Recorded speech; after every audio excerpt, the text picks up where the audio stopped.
Hello and welcome to episode 23, Reaching Out and Connecting with the Media.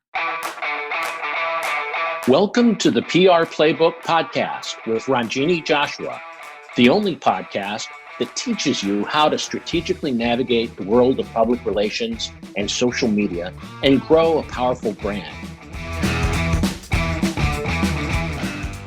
Hello and welcome to episode 23. I am recording in a very hot, isolated room, but we're going to get through this today. The weather has really kicked it up a notch out here in Southern California, but I'm very happy to be living out here where it's very nice and quiet. Let's get into this. To you, reaching to the media may be a little bit mysterious, but for me, it's something that we do every single day. I probably send about 10 to 20 pitches a day on a slow day and anywhere above that on a normal day. And forget product launches. Those are all consuming and we're sending 50 to 100 pitches on those days. But the most fun aspect of my job is creating the media list, the pitch angles, and reaching out to the right person and then getting them to write about your client. So to this day, my crowning glory piece is this one article that I got placed into the New York Times. It was the Sunday section of the New York Times in full color about a video game company. And I've always kind of been so proud of that piece. And it was a long time ago now, but I still reference that piece as probably my biggest media achievement to this day. Even though I've gotten stuff in much bigger publications, I work with TechCrunch all the time. I work with Forbes and Fast Company and Good Morning America. But that is really kind of like one of these standout pieces of when I was starting to really develop my media relations chops, and I got this great piece. And what work means to me when we are securing these pieces, and I think a lot of you don't know what goes into it, is one, developing the pitch, but also reaching out to the right person and speaking their language enough where they want to have a conversation with you, and then moderating all those conversations in between. I think that article specifically was a very big article, and it probably took about 20 to 30 to 40 interactions with that reporter.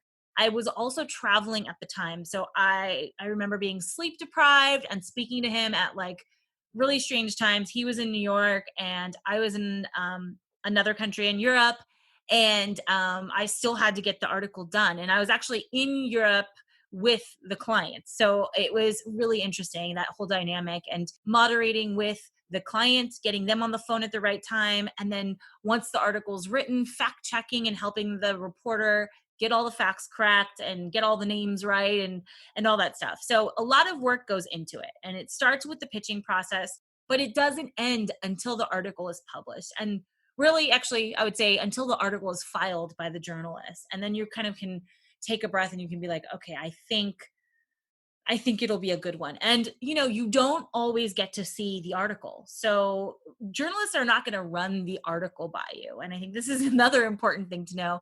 They're not going to give me a draft and say, hey, can you make sure this is okay? No, it's whatever you said is going to be reported on. And if the journalist is nice, if he wants to fact check or if he wants some clarity on something, then he'll run it by you as the PR person, or if you don't have a PR person directly as the CEO, to make sure he quoted you correctly or something like that. But those are the really nice journalists that really want to cover their bases and maintain relationships. Not every journalist has the time first or the interest to do all that. They're going to take their interview, take what they can get, and then they're going to stick it out there and for everyone to see. And you kind of have to cross your fingers and hope that it was a good experience. So anyways, it's quite a process. And I think that's where a lot of people fail. They don't understand that media relations is more than just sending an email to someone and getting them to say yes to an interview. It's curating that entire process, shaping the story. Basically, I have the story in my head before I pitch it to the media. I have to make sure that media understands the direction I want it to go in and understands the direction we want the client wants it to go in, really, because it needs to be a win for them.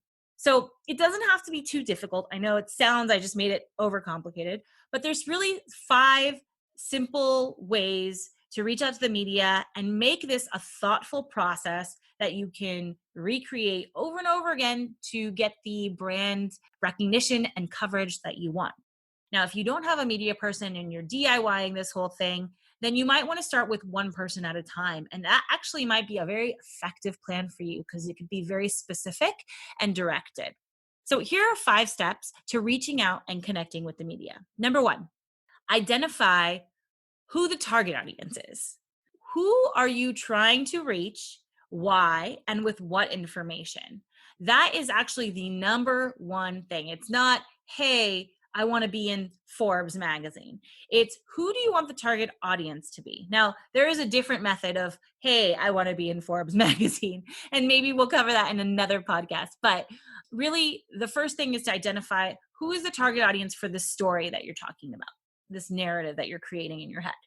Number 2, what publications and media does that target audience read?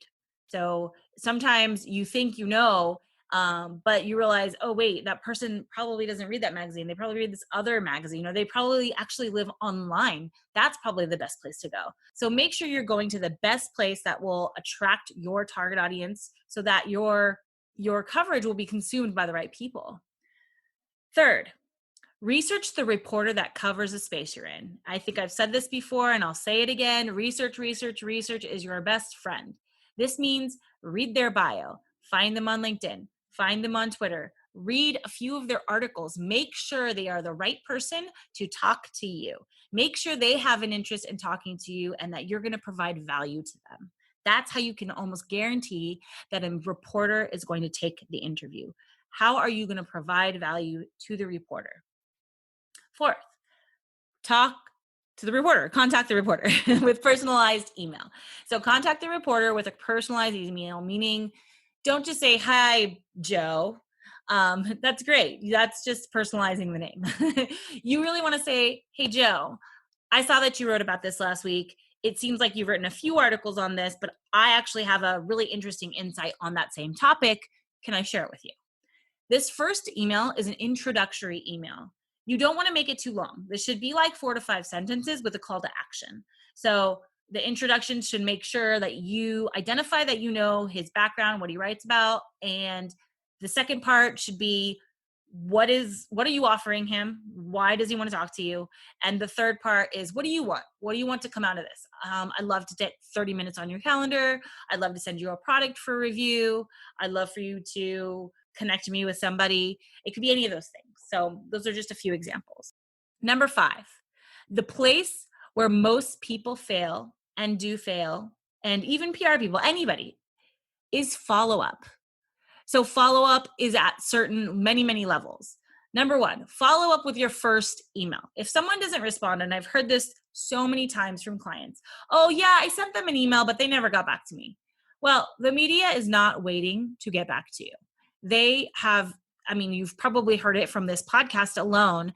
Any of these journalists that I interview have 20 to 100 pitches. That's pitches set aside every day that they have to tend to. Now, this is aside from the work that they actually have to do. Their work is not reading your pitch emails. Their work is writing articles and stories.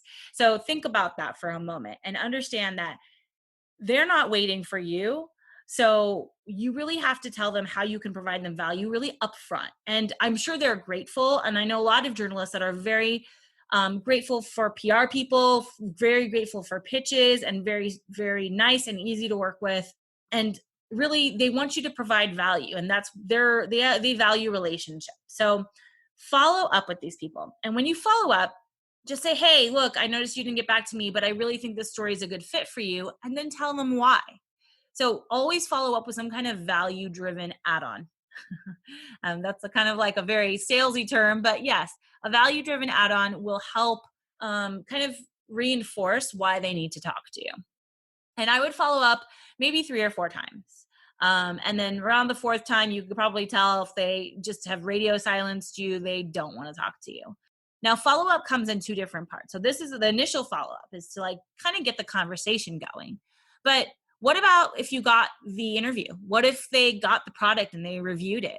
You need to follow up to make sure they're going to write something and publish something. So not just write something, but also publish something. So you need to get a publish date if and when you can. You can't always get this, but I always push for it. And we always push for it. after they review your product or they talk to you in an interview, shoot them an email and say, hey, here's some images, here's our press kit, or hey, here's our logo. Do you need anything else? Did you get everything you needed? And can I answer any other questions for you? Is it possible that you know when you might be publishing this? And just, be very, again, gentle, human, and really humanize them, humanize yourself, and follow up. Don't forget to follow up. Boomerang is there on your Gmail. It will remind you to follow up if you need a reminder. But I guarantee you, a lot of the reason, maybe 50% of the reason many people don't get covered is because they don't follow up. And people who've had bad experiences with review programs where they sent people product and then they never write anything, it's because they don't follow up. And typically, they're not writing about the product because they don't want to. It's often because they forgot, or they have other things on their plate, or they plan to put it aside. So just make sure that you follow up with them and make sure that you, again, send them the materials that they might need to complete the article in their best capability. This about covers it, but if you have any questions about media outreach, feel free to contact me. You can visit our website's contact page and schedule a free consulting call with me there. And I am happy to answer all of your burning media questions. But other than that, thank you for listening so much. And if you have any questions, comments, and suggestions for the podcast, please email us at podcast@thesilvertelegram.com. We are always looking for new topics and issues and challenges so that we can give you more value and more content. That's all for now. Get outside, stay mindful, and see you next time.